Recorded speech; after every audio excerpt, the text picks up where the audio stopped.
how to remove a diverter valve from a Ferroli boiler. You only have to buy the cartridge. You don't have to replace the whole block itself. First thing you need to do is turn off the water on the flow return. I'll turn the mains cold water off as well, just in case it's passing the valve. Then what I'm going to do then is start draining down the water. Sometimes, personally, I actually use a safety valve as well, because it does actually prove that it does actually work and it does stop the water from coming back out. I know some people don't actually use it that way, but if it's that bad, you can always replace it. It is a good way to actually check the valve as well. So I'm going to drain the water down from the boiler first. I'm doing these.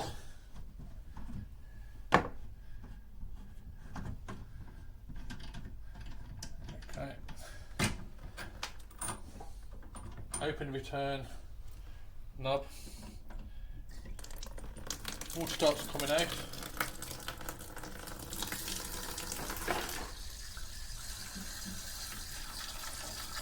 Until the pressure goes down to about 0, that means there's no water pressure in the boiler then.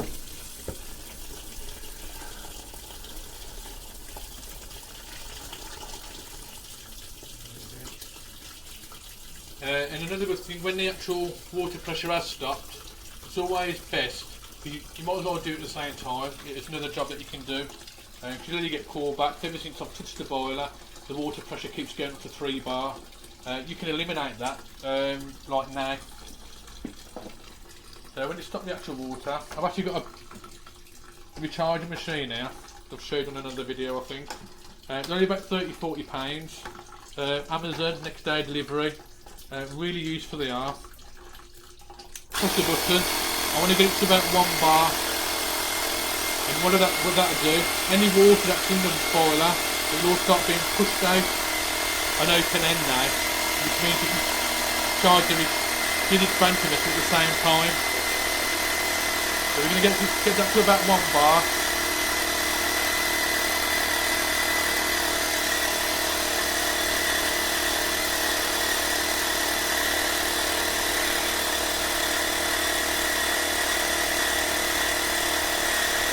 Push all the water out the boiler this way. And make our job a lot more easy to do. Okay, it comes to 1 bar now. Okay, that's enough. Right, next thing I want to do is remove the cartridge. So, take the power lead off. Now the bags that you actually get it in, these are the bags that the actual parts come in.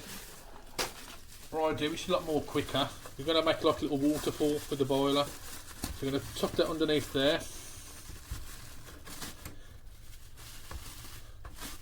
And the other one, I'm going to put over the circuit board.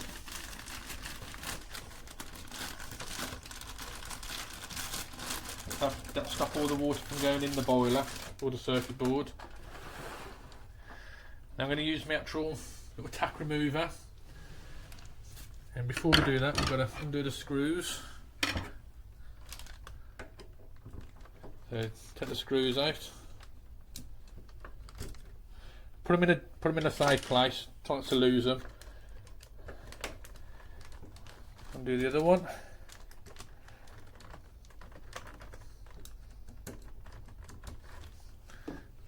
Then we get my tack remover, and I'm going to put it right at the back here. You probably can't see it, but there's a little groove here.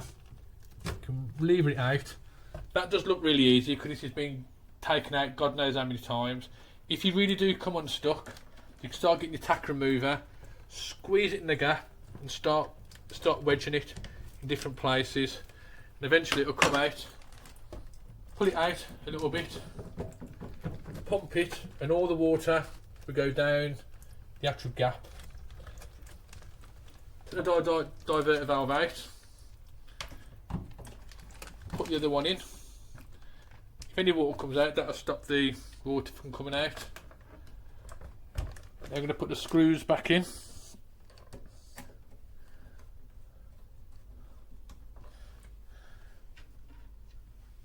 And the way you do them, just do them left and right, left and right. I have seen the other ones on the market as well. They're like a compatible one, and when I normally do this, I normally snap. And so if you do buy them ones, make sure you do get it will fit, because you notice when you put it in, it stops to about there. You have to take it all back out and put the old one back in then. So what I actually noticed on the compatible ones, I had to take the O-ring off the old one and put it on the new one, and it seemed to fit in and really grease it up. Okay, that diverter valve's in now. Put the power lead back on. Pull all these down, and whatever water residue you add, just dry it all out. Dry it all around. That's the diverter valve replaced. Now what I need to do now, it's always best to replace the O-rings or the washers for new ones, because the ones I think that are on there are normally made out of rubber. So we're going to put some new ones back in.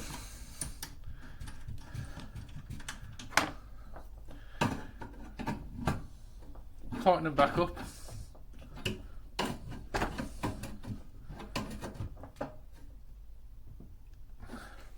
Okay, we open the flame return again.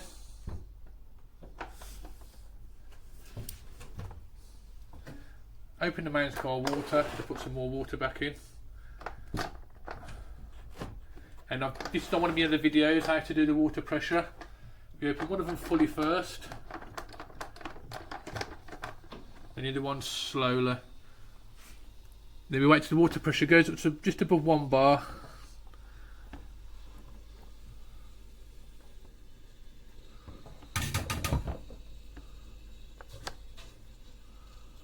There we go.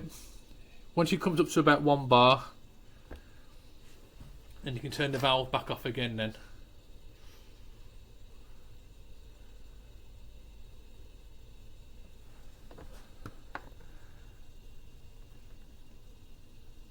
Okay, it's come to 1 bar.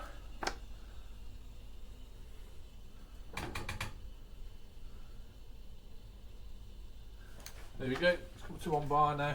Turn both the valves off.